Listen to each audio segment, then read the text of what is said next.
I live in a small town on an island off the coast of New Zealand, and I don't think anybody except for our own townspeople know we exist.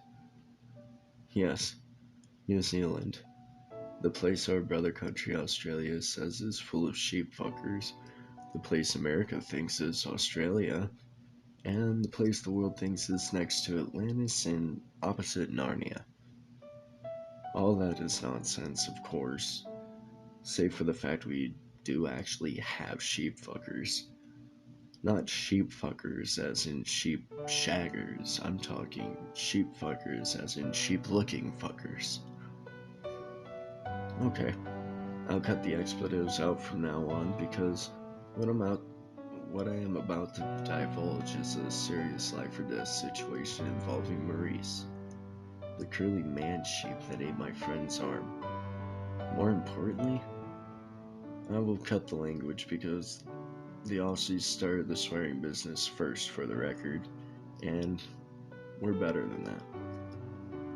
I currently reside in a harbor town in the South Island, home to fewer than 1,000 people, and I have spent most of my life here. It's a small town that you have to reach by taking the highway from the central city through a dingy tunnel in a mountain. Once you're out the other side, the fresh air that rolls off the bay is breathtaking. Most of the houses here face the small bay in the middle. The buildings sit staggered in height from the mountainous ranges down to the seagull squawking body of water beneath. I hope that I'm not painting a picture of Greece at the moment, because it certainly isn't that. A lot of the houses are severely weathered, and some are still wearing scars from the earthquake that shook them a decade earlier. Something that wasn't kind on cliffside homes. But despite this, Lytle is where I call home. When you finally come out the mouth of the tunnel and stare at the crystalline blue below, when you finally take in that fresh air, when you finally witness her charm, it puts you in a trance. That's why I've stayed. A few years ago, though, the only tunnel in and out of the town collapsed. To this day, it's still closed. Everybody that once lived there still remains here. Everybody that had owned a boat by the port has taken off and never returned. Some have tried to simply climb over the mountain and cascade down the back to the main city. Police had found their bodies scattered in the scorching afternoon sun between flower beds and daisies. Something is stopping people from leaving the town that way too. I've had a handful of people arrive at my doorstep asking me to deliver letters for them to the outside world. They told me they had tried to throw a message in a bottle into the water, but something enormous always managed to swallow it up before it disappeared into the horizon. In summary, we're stuck, and everyone's growing tired of one another, especially tired of Jim. No one really likes Jim.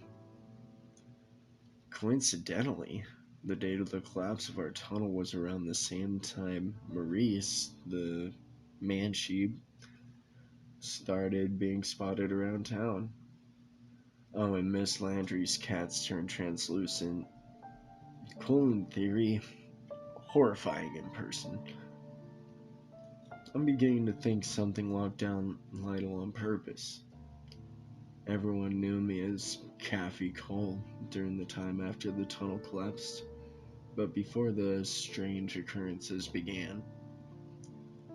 When the golden sun was still hanging low over the misty bay, my morning as the Lytle postman began, zigzagging around the houses that met the water was the easiest stage before I had to climb the roads to reach the letterboxes that were darted up the mountainside. That's how the nickname came in. The job was tough on the legs, that's for. But damn, were they toned? Kathy Cole. Thomas, real name Tomothy, but let's not get into that.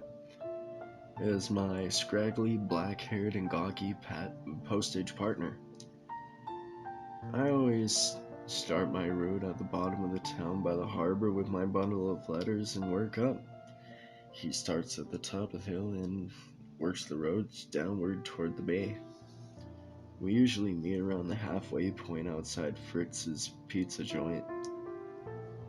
However, that mid-morning, the same morning that I had seen the pant-wearing pig walking on two legs by the pier, Thomas was a no-show. I was, of course, already winded from my route and hot red with clenched fists having to climb up the rest of the way to try to find the lanky son of a bitch. Good day, Cole. My stick for a partner was yelling at me from upon the grassy hilltop overlooking the city. Tom. Fuck, I called back. Sunshine sure is lovely up top, man.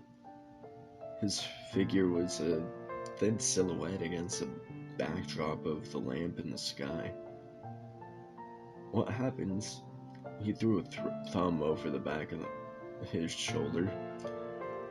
If I just hike down the track back to the city, leave Lytle. Haven't you heard? People don't come back. Ain't that the point? I couldn't see his shadowed face, but knew he was smirking. The wind blustered up my coat and took away some of the heat that the summer daylight had left on my skin. Just come down. It isn't safe. He was shaking his head. You know, maybe it isn't. But it sure as shit beats living here, Cole. Something weird is going on. Why hasn't anybody come for us? Clouds began to roll over the sun, and I briefly caught a look at his gaunt face. Melissa from the pizza place tells me every time she turns the TV on, static or no static, the room begins to feel heavy, like a magnet is on the ground, pulling everything down twofold. She told me it hurts to even walk when it's on. He lit a cigarette. Oh, and the letters, Cole. The damn letters. If you hadn't noticed, the tunnel fucking collapsed. So tell me, friend, where are all the goddamn letters coming from? I wanted to say something. In fact, my lips may have moved to begin to form words. But deep down, I knew he was right. How was there so much mail anyway? Tom tucked his smoke between his lips before he swiveled his side back to his hip. Let's find out, shall we? He pulled out a singular card-sized envelope from one pocket. Don't, Tom. We'll lose our work. He tore the paper sleeve open. Listen to yourself, man. The contents were in his hands then, his eyes scanning the words on the paper within. He was mumbling quick, unformed words as he read. Thick muscle meat, yep. Bones, groin, yep. What does it say, I asked. Tom slowly folded the letter back into the torn sleeve and deposited it back inside his mailbag. He threw away his cigarette butt onto the unkempt grass before he came cascading down the hill in a jog back to the road. Yep, he said mid-stride. Tom. I asked to his back as he was already walking back down the hill without saying a word. All the spirit he had for leaving Lytle had escaped him with whatever he read. He turned around and clasped his hands together in a clap like a father about to give a birds and bees talk. Yep. He shot me 2 finger guns. You're fucked. I leaned over to him and pulled the letter out from his mail bag. It slid easily out of the torn jacket. The handwriting inside was messy and hard to make out. Broken and misspelled words littered the page. As it turns out, the letter was addressed to one Maurice Jenkins from an unreadable name. The sender's address was 39 Aberfeldy Lane, which was near the bay. Whoever this envelope was from was sending a letter from the beginning of my route to the beginning of Tom's route. The contents made my stomach swirl. Something from deep in my throat lurched acid with every waver of my eyes against the text. To bluntly summarize the letter, Mr. Jenkins here wants to eat me and grind my bones for soup. Our old friend the sender, let's call him Mr. Scribblename, overheard people around town calling me Caffey Cole and thought I'd make a tender meal. They both mistakenly thought that I would hand-deliver the letter, and right now, I'm probably supposed to be sliced into cubes in a boiling pot of beef stock. Luckily for me, Tom is responsible for delivering the Upper Town mail, and luckily for him, he was suddenly inspired to run away from Lytle. I swallowed the ball in my throat and broke the silence. This is bull, Tom. You think, Cole? He smiled. You think? After everything we've seen? He shook his head. If you want to find out, go ask him then. His finger drifted to the farmhouse on the mound behind us. The first letter on his list to deliver would be the highest property in the town, Maurice's house. Come with me, I said, my voice quiet and distant. I coughed. Come with me, more sternly that time. Tom and I trotted up the field through the wavering grass, with our 2 mailbags bobbing in the wind. The porch creaked as we stood outside under the shade. Bells hung free from the posts that held up the roofing, chiming as a gust brought under warm air from the scorching field. Tom, I said, they're not opening up because we look like 2 Jehovah's Witnesses. Get away from me, dumbass. He made a noise through his teeth as he stepped down from the porch. The thinly boarded plank door from the farmhouse slowly peeled open. A man emerged from the shadow lounge inside. His eyes looked almost golden as they reflected the sun and planted weed from outside. His hair was white and curly, paled slightly blonde, showing some of his early years. Hello, chaps, he spoke. How can I help? Tom was peeking over my shoulder behind me. Mr. Jenkins? His eyes narrowed and flickered between us for a while. Yes, that's me. What's the trouble? I looked back at Tom. At that moment, we were exactly sure what it was we wanted to accomplish by talking to the man. It's about your mail. I was spitting nonsense on the fly. We're from the post office. It appears a few letters that were addressed to you were damaged in the mail. Oh my. Maurice was frowning. How does such a thing happen? Please. He gestured an arm in. Do come in. The wind is quite loud, oldie as you see. And so, we went inside. Help us. We went inside. To us, Maurice was a perfectly normal old man until he served us some tea. I'm fine. I'm fine, Tom and I said when he brought the pot over to us. Are you sure? It's not bad. Tom, the jumpy prick, almost jumped out of his seat. Excuse me? It's quite a tasty leaf. He nodded. It's not bad. I began to slide my chair out from under the table, too. It's not bad.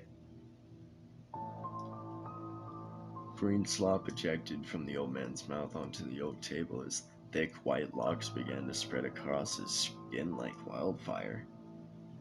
Any peach-colored flesh was disappearing like a puddle on a summer afternoon, easily replaced by spreading tufts of curly hair.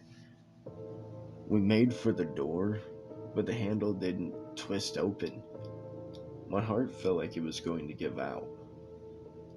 The thing's golden eyes behind us began to bloom wide, black, horizontal pupils, the globes of a sheep. Tom was kicking the door to no avail. The beast was at his heels. I made a right for the hallway, tumbling over fallen chairs as I went. Tom saw where I was going and tried to follow me, but he was too late. The snout of the thing clasped over his forearm like a metallic brace. Teeth once meant to chew grass dug into his flesh like it was wet mud, snapping and cracking his bones loudly and in one spurt of hot pain like fireworks inside of his skin. With one quick hurl, I threw the boiling tea over the beast's eyes. It began screaming like a man, screaming like a wild dog. But it was already too late for Tom. His arm had come free from where it had once been, syrup, strings, and nerves. It was tossed onto the floor alongside his mailbag, staining the letters he had yet to deliver. The thing's rotten bedroom smelled like decay. I tossed an elbow into the window, letting the wind bellow throughout the dusty farmhouse. Tom and I managed to roll out and jog back to town. I'm glad Tom lived that afternoon, for if he hadn't, I would be alone. And worst of all, it would be a real bitch to deliver double the letters. Those are about all the wild things that happened to us that afternoon. I want to come back and tell a few more stories though, for there are many more. If I were to tell you the oddities of this town, I wouldn't know where to start. I heard from someone that the water here was beginning to freeze from the taps no matter how warm it is out. Someone told me they've seen a few men in spacesuits patrolling the hills at midnight with flashlights. I don't know why the tunnel is still blocked off after all this time. I still don't know why Miss Landry's cat is reportedly see-through. Hell, or why people in our town are turning into unrecognizable horrors. For now, I need to deliver some mail. Postman Cole. Hey everybody, thank you for tuning in to another video. If you enjoyed this video, please like, subscribe, and share, and I'll see you next time.